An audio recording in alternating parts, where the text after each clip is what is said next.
বাসে যাবি? হ্যাঁ। না প্লেনে যাবি? না। কিসে যাবি বল? বাসে যাবি? বাসে যাবি? হ্যাঁ। প্লেনে যাবি না? হ্যাঁ। তাহলে মামি আর পাপা প্লেনে যাবে? বাসে যাবে। আচ্ছা বাসে যাবে। একটা ফটো তুলি তো। এই যা রায়ান পড়ে গেল বাসে উঠতে গিয়ে। এই বাসটা হলো এয়ারপোর্টের বাস। যে ফ্লাইটগুলো ভেতর দিকে থাকে সেই ফ্লাইটের কাছে যাওয়ার জন্য এরকম বাস ব্যবহার করা। সেদিনই এইগুলো প্রথম জানলাম। সেই দিনটা ছিল 30শে জুন 2024। এই দিনকে আমি আর রায়ান প্রথম কলকাতা থেকে হায়দ্রাবাদে এসেছিলাম। কর্তামশাই 2 সপ্তাহ আগেই চলে এসেছিল চাকরির সুবাদে এসেছিল বলেই হয়তো আজ আমার ফ্লাইট চড়া হয়েছে। কারণ আমার কর্তামশাইয়ের ফ্লাইট সম্পর্কে ছিল প্রচুর ফোবিয়া। আমার মনেও হতো না যে আমি কোনোদিনও ফ্লাইটে উঠতে পারবো বলে, কারণ ওকে ছাড়া তো আমি কোথাও যাই না, আমার ভালো লাগে না। তো সেই জন্যই ভাবতাম হয়তো আমার ফ্লাইট চড়া হবে না। কিন্তু মন থেকে কিছু চাইলে আর সেই চাওয়াটার মধ্যে যদি কারোর কোনো ক্ষতি না থাকে তাহলে ভগবান অবশ্যই সেই চাওয়াটা সম্পূর্ণ করে। আবারও তার প্রমাণ পেলাম। তো 1 সপ্তাহ ছুটি নিয়ে কর্তামশাই আসলো বাড়িতে আর আমাদের নিয়ে গেল। তো এই 30শে জুলাই ছিল আমাদের হায়দ্রাবাদে যাওয়ার দিন। মনটাতে আনন্দ হওয়ার কথা ছিল, কারণ প্রথম প্লেনে উঠছিলাম, কিন্তু একটু আনন্দ ছিল না। প্রচণ্ডই মন খারাপ ছিল, কারণ আমার নিজের জায়গাটাকে, নিজের ভালো লাগার ঘর, নিজের ভালো লাগার সমস্ত কিছুটা ছেড়েই আমাকে চলে যেতে হচ্ছিল নতুন শহর, নতুন জায়গা, যেখানে আমাকে নতুন করে সব কিছু সেট আপ করতে হবে। বরং বললে একটুও মিথ্যে বলা হবে না যে আমার প্রচণ্ড ভয় লাগছিল, কারণ আমার তো এসেছিলো সেদিনকে প্রচণ্ড জ্বর। প্যারাসিটামল খেয়ে আমি ফ্লাইটে উঠেছিলাম। আর তারপরে যেখানে যাচ্ছি সেটা তো পুরো একটা নতুন রাজ্য, সেখানকার ভাষা আলাদা, সেখানকার মানুষ আলাদা, সেখানকার খাদ্য অভ্যেস সব কিছুই আলাদা। নিজের রাজ্যে, নিজের চেনা জায়গায় কোনোদিনও কোনো দায়িত্ব করিনি, আর সেখানে ভিন রাজ্যে গিয়ে সমস্ত দায়িত্ব পালন করতে হবে। ইভেন কি আমার ছেলেকে নতুন স্কুলে অ্যাডমিশন করানো, সেখানকার পড়াশোনার স্টাইল কেমন জানি না, সিলেবাস কি জানি না, সব নতুন। এই সব মিলিয়ে আমি এত বেশি পাজল হয়ে গেছিলাম যে টেনশানে আমার জ্বরই এসে গেছিলো। তো যাই হোক, ফ্লাইটে উঠেছি যখন, ভিডিও তো একটু করতেই হবে, কারণ প্রথম দিনের অভিজ্ঞতাটা সারা জীবন ক্যারি করতে হয়। রায়ানেরও যেহেতু প্রথমবার ছিল ফ্লাইটটা, তাই আমি বুঝতে পারছিলাম না রায়ান ভয় পাবে কি পাবে না। তার জন্য রায়ান যেহেতু প্রচুর বই ভালোবাসে, তাই 2-3টে বইও ক্যারি করেছিলাম। জানতাম না যে বই ক্যারি করতে দেবে কি দেবে না। তারপর আমার কর্তামশাই বললো কি যে বই ক্যারি করতে দেবে। তা যাই হোক, বই নিয়ে গেছিলাম। আর রায়ান খুব একটা কাঁদেনি বা খুব একটা বায়নাও করেনি, বরং রায়ান খুব মজাই করেছিল।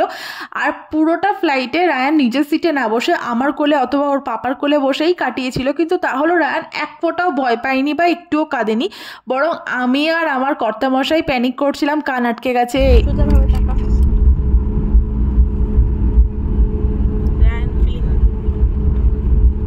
এই পাঁচিলটা এয়ারপোর্টের পাঁচিল, সেটা জানতাম।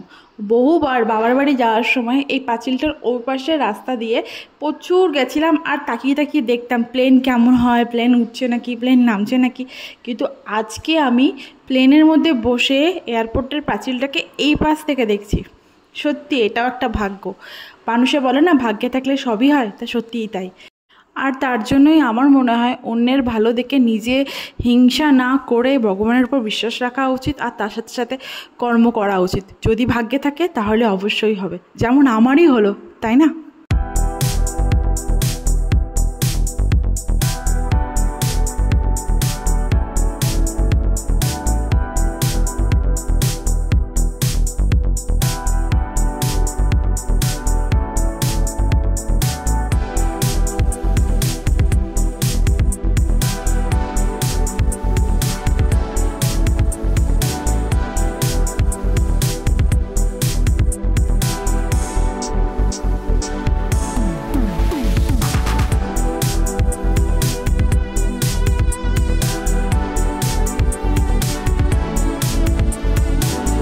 সেদিন ফ্লাইটের টাইম ছিল দুপুর 3টের সময়, কিন্তু ওয়েদার খুব খারাপ থাকায় ফ্লাইট ডিলে হয়ে 2 ঘন্টা পরে, অর্থাৎ বিকেল 5টার সময় ছিল। তারপরেও লেট করছিল টেক অফ করতে, কারণ কি সেই লাইনে একটা প্লেন ল্যান্ড করবে বলছিল, তার জন্য।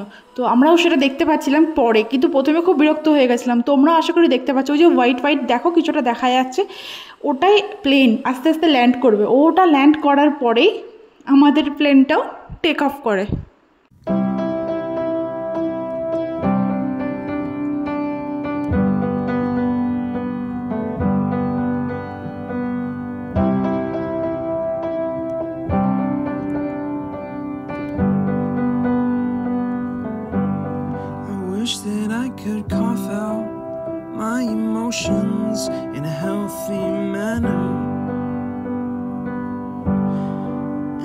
just become the right person. ফ্লাইটটা টেক অফ হওয়ার সাথে সাথেই না শরীরটা কেমন যেন হালকা হয়ে গেল আর কানটা লক হয়ে গেল।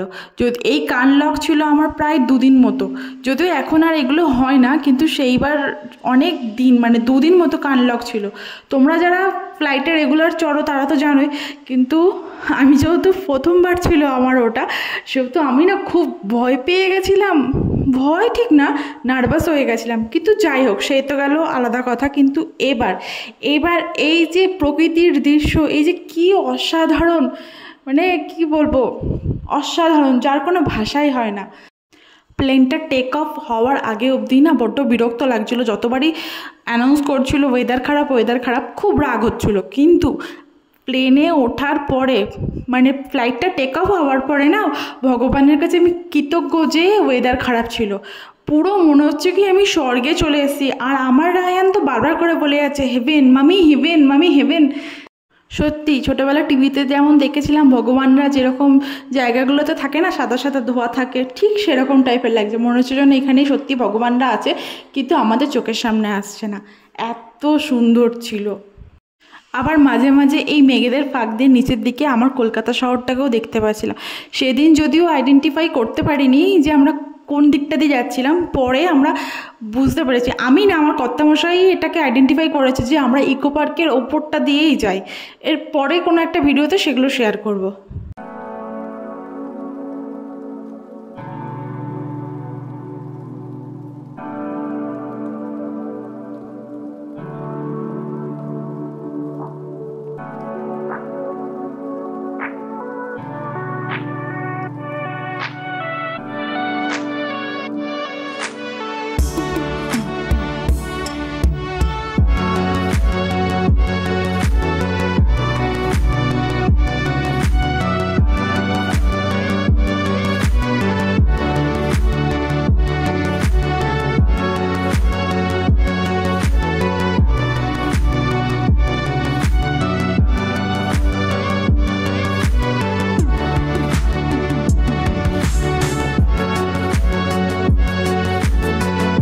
আমরা সেবার এসেছিলাম এয়ার ইন্ডিয়াতে, আর হেভেন দেখতে দেখতে মাথার ওপরে চলছিল এসি, আমার এসে গেছিলো আবার ধুমফাটা জ্বর। কত জ্বর এসেছিলো সেটা বলতে পারবো না, কারণ তখন তো আমার কাছে থার্মোমিটার ছিল না। আর এদিকে দিয়ে গেছিলো আমাদের খাবার, টিফিন বলবো না ডিনার বলবো জানি না, যাই হোক এর মধ্যে ছিল আলুর পরোটা, ইডলি, জুস ছিল, আর কি ছিল মনে নেই। অপশানে ছিল ব্ল্যাক কফি আর ব্ল্যাক টি, এনিওয়ান।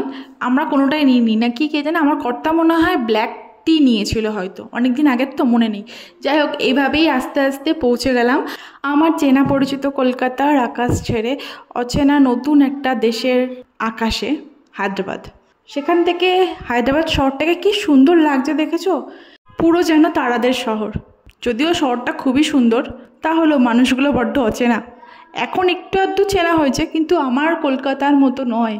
প্রায় 1 বছর হতে চললো আমরা হায়দ্রাবাদ আছি, কিন্তু আজও প্রতিটা দিন আমি মিস করি আমার শহর কলকাতাকে। সে যে আমার বড্ড আপন। তবে এখানে এসে আমি একটা জিনিস শিখেছি, এখানকার মানুষগুলো না সরকারের ওপরে দায়িত্ব দিয়ে নিজের পিঠটাকে ঝেড়ে নেয় না।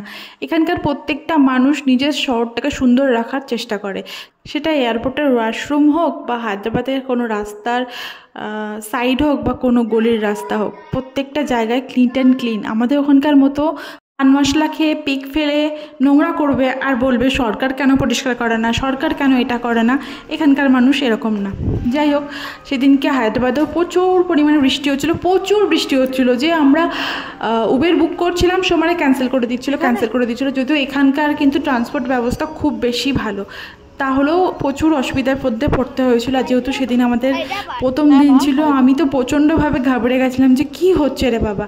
যাই হোক এই সমস্ত কিছু সামলে নিয়ে যেখানে আমরা ভারী ভাড়া করেছি সেখানে পৌঁছাতে রাত্রির প্রায় 11:30 মতো বেজে গেছিলো। তারপরে এসে চান করে খেতে বসতে খাবার তো বাড়ি থেকেই করে নিয়ে এসেছিলাম, সমস্ত কিছু কমপ্লিট করতে 12টা বেজে গেল। আর আমার হায়দ্রাবাদের প্রথম দিন না, রাত্রিটা এভাবে কেটে গেল। পরের দিন সকাল শুরু হলো অন্যরকম নতুন করে।